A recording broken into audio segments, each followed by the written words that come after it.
Vamos a hablar de las elecciones en Perú. Ha habido bastantes retrasos en la jornada electoral. Se cerraron las mesas de votación para tener un conteo general de todo el país, pero realmente todavía el panorama es muy confuso. De cualquier manera, se puede señalar que Keiko Fujimori y el ultraconservador López Aliaga lideran los conteos preliminares, reiteramos, en una lenta reapertura de mesas de este lunes. La segunda vuelta será la primera semana de junio. Estoy mirando algunos que otros portales donde se señala que Keiko Fujimori tiene el 16.95% de los votos, mientras que Rafael López Aliaga tiene el 14.39%. Va a ser un gusto conversar esta tarde con Alberto Vergara. Él es analista político peruano, vive entre Montevideo y Lima, es docente en la Universidad Pacífico de Lima, Perú. Bienvenido, Alberto, gracias por recibirnos esta tarde, un gusto conversar contigo. Hola, ¿cómo están? Hola. No, el gusto es mío. Gracias por Bueno, la invitación. un panorama un poco complicado como está siendo la situación política en general en Perú desde hace ya bastante tiempo, ¿no? Cantidad de presidentes en muy poco tiempo. Sí, digamos que a la secuencia de 8 presidentes en 10 años se siguió de manera lógica la presencia caótica de 35 candidatos a la presidencia, sobre lo cual lamentablemente se ha agregado algo que era nuevo, que no había en el país, que era la incompetencia del organismo electoral. La verdad que las elecciones en el Perú solían ser eh, sin mayores contratiempos y no, digamos que problemas de este tipo no ha habido, e incluso eran elecciones en las cuales las encuestadoras privadas eran capaces de anunciar bastante rápido con el boca de urna resultados que se reflejaban finalmente los oficiales muy pronto y con bastante exactitud. Y ahora se ha sumado esta situación en la cual esos elementos que eran todavía funcionales en el sistema político también se han atrofiado, ¿no? Como para venir a completar un cuadro de crisis política como el que describías. Entonces, ayer lo que ha ocurrido es que en realidad muchas mesas de votación no se abrieron hasta muy tarde y unas pocas no se abrieron. Porcentualmente estamos hablando de mesas que suman unos 55.000 electores, estamos hablando en términos, estamos realmente en cosas marginales, pero sí es cierto que muchas mesas se abrieron muy tarde, con lo cual gente que había llegado a votar ya no regresó a votar. En fin, un desorden que ha empañado el desempeño de la elección, y de hecho hoy tienen que acudir a votar todas las personas que estaban en esas mesas que no se abrieron en Lima, más dos relativamente grandes que no se abrieron en Estados Unidos. Entonces eso hace que lamentablemente el proceso electoral tiene una incompetencia grave respecto a lo que había en otros años. Sobre eso, obviamente, los actores políticos de distinto signo, algunos comienzan a decir que, bueno, comenzaron ya antes, incluso las elecciones, a decir que podría haber fraude y el fraude, y en general, por lo tanto, hay un proceso que pierde legitimidad a los ojos de la ciudadanía. Entonces, creo que el problema es ese, ¿no? En este momento el problema está en que se termine de votar. Evidentemente, la gente que vota hoy vota con mucho más información respecto de resultados previos que la que votó ayer. En fin, es como un desorden tremendo que ya digo que es como una anomalía respecto a lo que había antes, pero que bueno, es lo que ha ocurrido. Ahora, Alberto, ¿te sorprende que esté pasando todo esto? ¿Que haya pasado esto en la elección? Incluso estas reacciones también de algunos de los candidatos que señalan que hay fraude. No, no me sorprende, la verdad. Digamos, a ver, son dos cosas distintas, ¿no? Me sorprende que la Oficina Nacional de Procesos Electorales haya cometido una serie de errores, que haya llevado a esta incompetencia que mancha una elección en la cual a mí me da la impresión, yo no creo que haya una voluntad de fraude en ningún sentido, lo que creo es que hay una incompetencia seria. Y por lo tanto me decepciona y me sorprende. De los actores políticos no, porque ya lo hicieron hace 5 años, en la elección del 2021, ya reclamaron un fraude inexistente, no había ningún indicio de fraude, pero fue la estrategia que construyeron para tratar de impedir la toma de posesión de quien había ganado legítimamente la elección, que era Pedro Castillo, independientemente de si a alguien le gusta más o le gusta menos Castillo, pues Castillo había ganado la elección. Y la derecha peruana, lamentablemente, decidió intentar descarrilar su posesión con una historia completamente fabricada de un supuesto fraude, ¿no? Y entonces esa lógica de denunciar fraudes se instaló y por lo tanto en ese sentido no me sorprende. Ya te digo, lo decían antes de las elecciones sin que hubiera ocurrido nada de esto. Entonces me sorprende la incompetencia logístico-administrativa de la Oficina de Procesos Electorales, no me sorprende la actitud desleal con la democracia de varios de los actores peruanos. Uh-huh. Lo que quiere decir es que si todavía hay gente que está votando, esto de que a la segunda vuelta pasarían la candidata conservadora Keiko Fujimori y el candidato Rafael López Aliaga, también conservador, es algo que se podría decir que está en cuestión, porque yo ahora estoy mirando que hay otros candidatos que están realmente muy cerca. Por ejemplo, Jorge Nieto, 14,39%. Es decir, son como porcentajes todavía muy bajos para adelantar que hay alguien que va claramente ganando, ¿no? No estamos hablando de alguien que se acerca al 40%. Ahora hay una cuestión que vos decías también, de lo que pueden llegar a ser las especulaciones de estas personas que además tienen que votar teniendo en cuenta los resultados que se vienen dando, ¿no? Exacto, porque más importante que los resultados preliminares que va subiendo la oficina de elecciones, que acabo de ver y va por el 55-56% del escrutinio, más importante que eso es que hay lo que en el Perú siempre se ha usado, que es el conteo rápido, ¿no? Es decir, que se hacen, las empresas encuestadoras hacen un conteo rápido propio con las actas electorales. Ese conteo rápido, en especial el de una de las encuestadoras, el de Ipsos, en el Perú siempre ha sido muy preciso respecto del resultado posterior, ¿no? Quiero decir, el resultado oficial.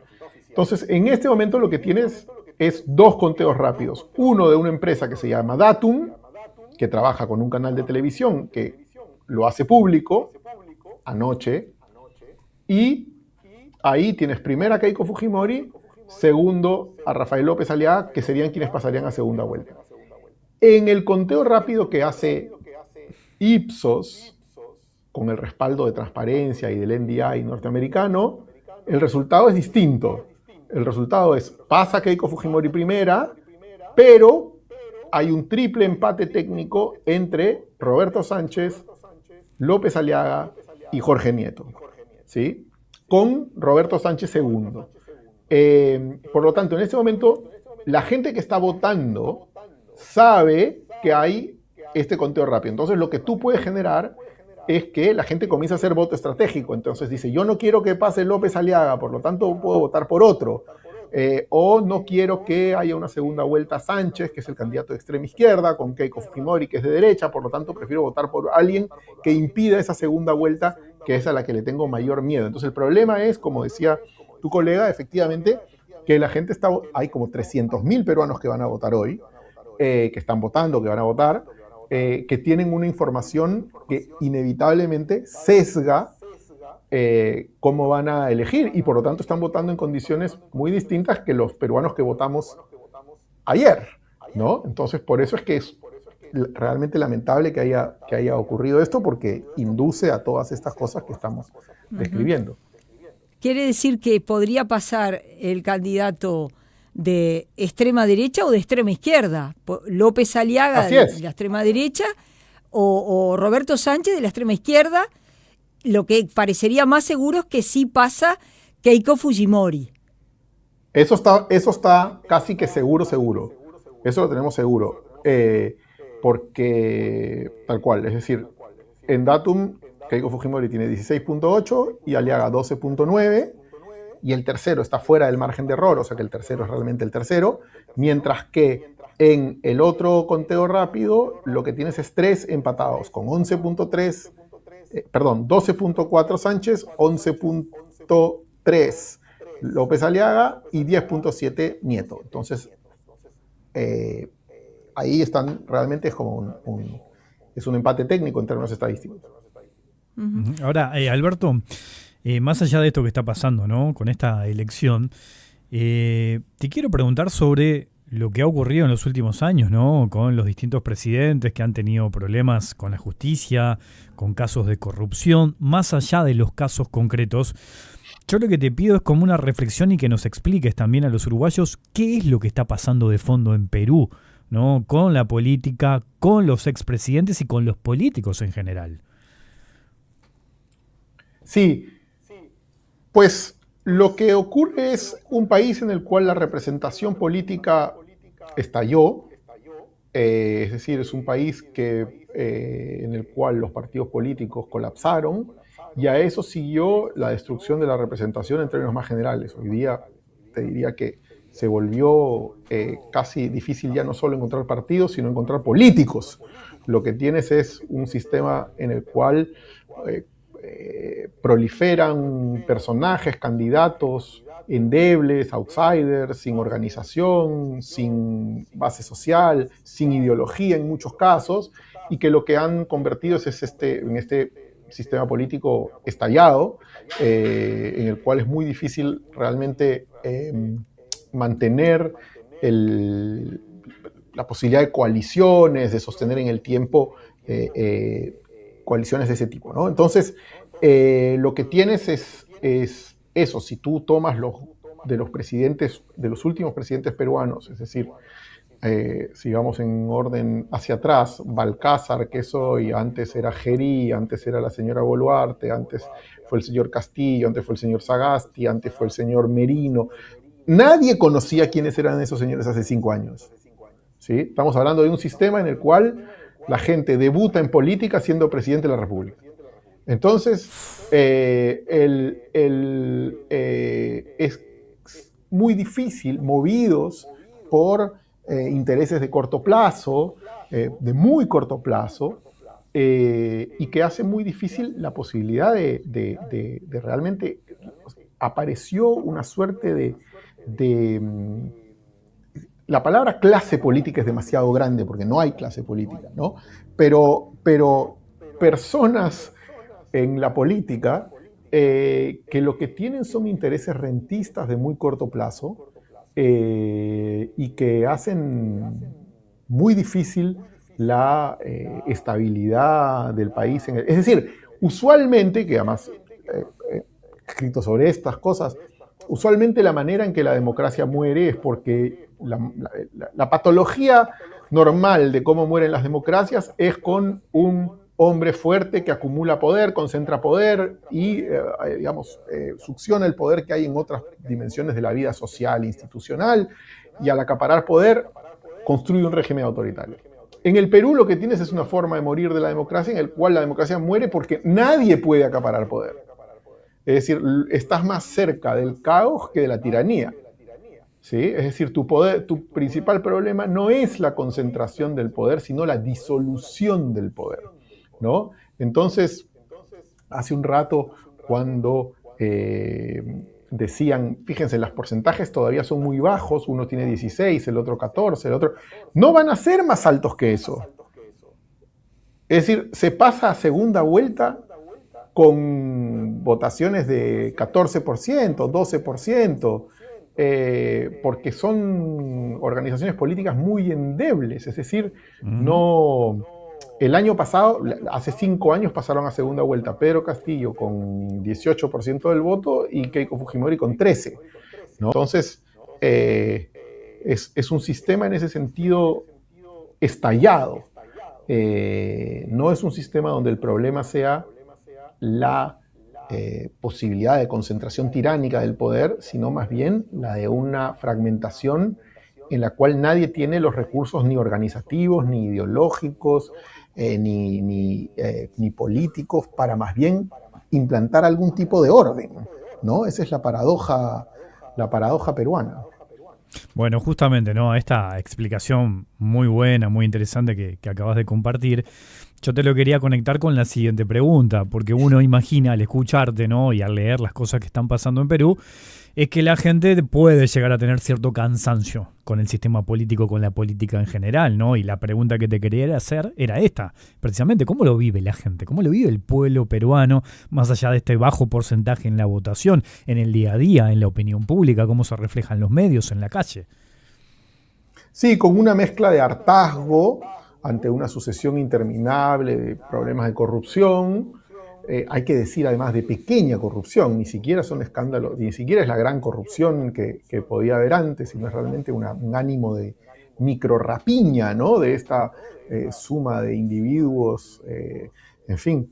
Entonces lo primero es con hartazgo y también con desesperanza y con desánimo, con desinterés. Es una sociedad mucho más desafecta que necesariamente indignada. La prueba es que, lo ven ustedes, ningún candidato realmente genera ningún entusiasmo y por lo tanto es más una sociedad que ha de alguna manera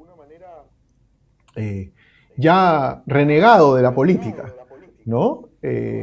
Convencida de que realmente derecha, izquierda, centro, todo da un poco igual, todos cojean de los mismos males, y entonces te produce este tipo de elección. Ayer uno de los candidatos principales decía, hay fraude, hay que ir a protestar al frente del Jurado Nacional de Elecciones, pero todo lo que puede llevar son 25 personas, ¿no? Es decir, nadie tiene realmente ni los buenos ni los malos, ni la derecha, ni la izquierda, ni los de arriba, ni los de abajo. Nadie realmente tiene ya tracción en la sociedad, ¿no? Ahora, justamente por eso creo, porque las sociedades mal representadas están condenadas a temerse, eso hace que de la primera a la segunda vuelta, esa misma sociedad que estaba completamente desinteresada por la política, se polariza inmediatamente y pasa a jugarse la vida en la segunda vuelta. Porque pasa a estar dominada por el terror al otro. Porque de pronto la izquierda se siente en grave peligro si gana Fujimori y la derecha se siente en grave peligro si gana la izquierda. Y entonces un país que estaba desinteresado en la política pasa a desangrarse por la política inmediatamente, ¿no? Que es como lo paradójico de esto, pero que es lo que ocurre con los momentos de polarización. Lo curioso es que en el Perú pasas de la fragmentación y el desinterés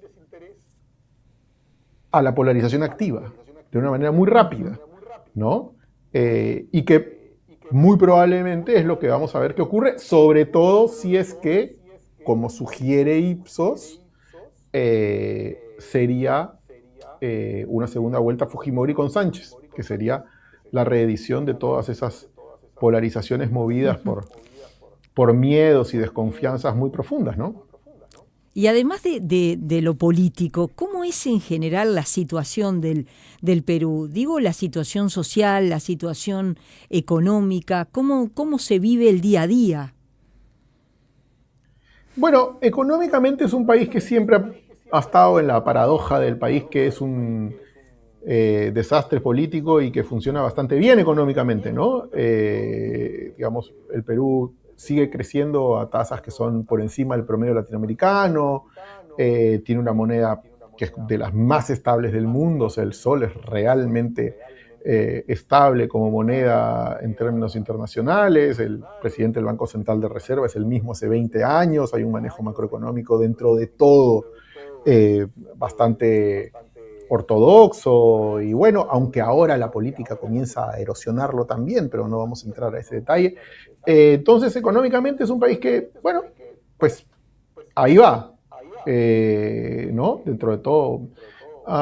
Socialmente es una situación más deteriorada, en particular por el crimen, por el ascenso de varias cuestiones como pues, homicidio, sicariato, extorsión, que se ha expandido en los últimos años de una manera como muy rápido, digamos que es un proceso además transversal en la región, no es solo peruano. Así que diría que es una combinación de eso, de ambas cosas, pero sí, es un país en términos institucionales sufriendo una degradación bastante rápida, la verdad, lamentablemente, por razones que son esencialmente las de la dimensión política que comentábamos hace un rato, ¿no? La dimensión representativa, quiero decir.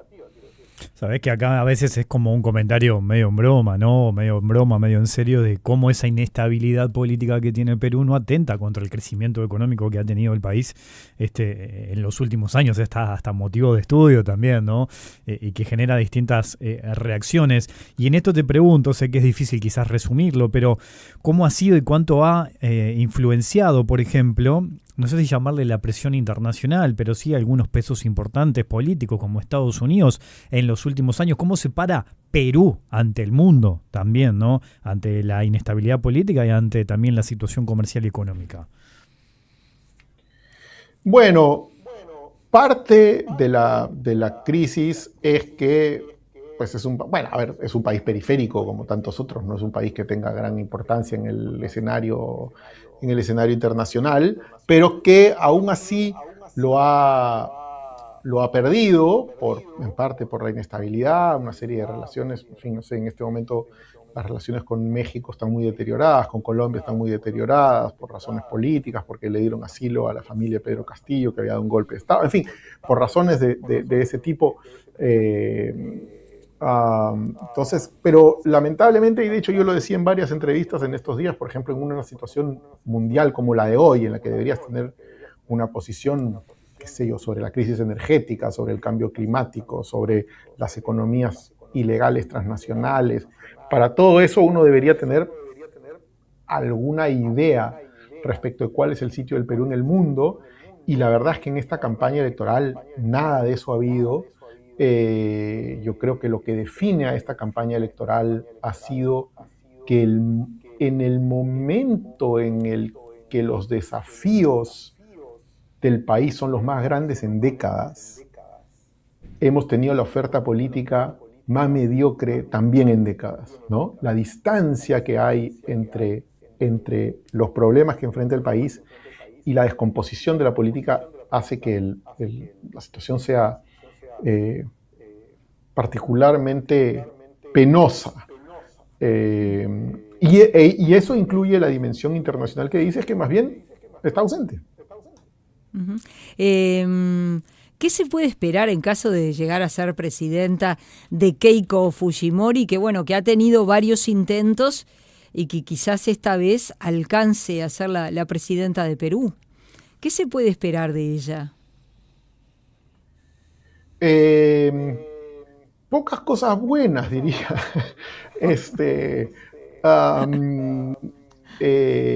Ella, la verdad es que habrá que ver, porque tú sabes que en el Perú siempre se dice, hubo una política que dijo que a Keiko Fujimori una segunda vuelta se la gana hasta un panetón, ¿no? Que realmente... entonces, ella tiene un rechazo muy grande en el país, por una serie de razones. Por lo tanto, no es seguro que podría ganar la elección, no es seguro que sea lo más probable. Aún así, creo que en un proceso que podríamos encontrar, digamos, cuestiones parecidas, análogas en otros países, el fujimorismo se ha ido normalizando en el país, ¿no? Y por lo tanto podría finalmente llegar al poder. De llegar al poder, yo creo que lo que podemos esperar es probablemente, yo diría, una vocación autoritaria que probablemente no tenga las fuerzas ni las herramientas para poder implantarla efectivamente. ¿no? Y que por lo tanto yo diría forme parte más del ciclo de inestabilidad nacional que de un punto de ruptura que te lleve hacia la construcción de un autoritarismo cerrado. Porque nuevamente va a pasar a segunda vuelta con 16% de los votos Sí, válidos, o sea, sí. probablemente va a pasar a segunda vuelta con el 10% del padrón electoral. No es una base popular de las que te permite la construcción de algo autoritario. Sin embargo, ella tiene los reflejos y la gente que la rodea tiene los reflejos, Dario. Entonces, creo que van a convivir las dos cosas. Porque mayorías parlamentarias no va a tener. Nadie de los que gane van a tener mayorías en el Congreso, ¿no? No, para nada, para nada. Pero eso ya también forma parte de una forma de verlo un poco superada, en el sentido de que en estos últimos años lo que hemos visto es una alianza en muchas votaciones, una alianza clara de la derecha y de la izquierda para normas que están destinadas a fortalecer corrupción, para fortalecer distinto tipo de política particular. Entonces, en realidad, para boicotear el Estado de Derecho, están todos bastante de acuerdo, la verdad. No son pocas las votaciones en que derecha e izquierda votan juntas cuando se trata de beneficiar a una economía ilegal, por ejemplo, o informal, ¿no? Entonces, digamos que no se forman coaliciones estables para permitir el buen gobierno, pero sí se forman coaliciones esporádicas para agujerear el imperio de la ley. Uh-huh. Alberto Vergara, politólogo peruano, ha sido un gusto charlar contigo aquí en Palabras Cruzadas. Queda el tema abierto, así que lo volvemos a hacer, te volvemos a contactar más adelante y seguimos conversando. ¿Te parece? Un abrazo grande. Sí. 7 de junio es la segunda vuelta. 7 de junio. Domingo 7 de junio, segunda vuelta. Ya veremos quién. Primero tenemos que enterarnos a ver con quiénes participan. Quiénes pasan, claro, exactamente. Pasan? Primero eso. Y veremos. Gracias por tu tiempo, Alberto. Gracias. Bueno, gracias a ustedes. Nos vemos. Chau.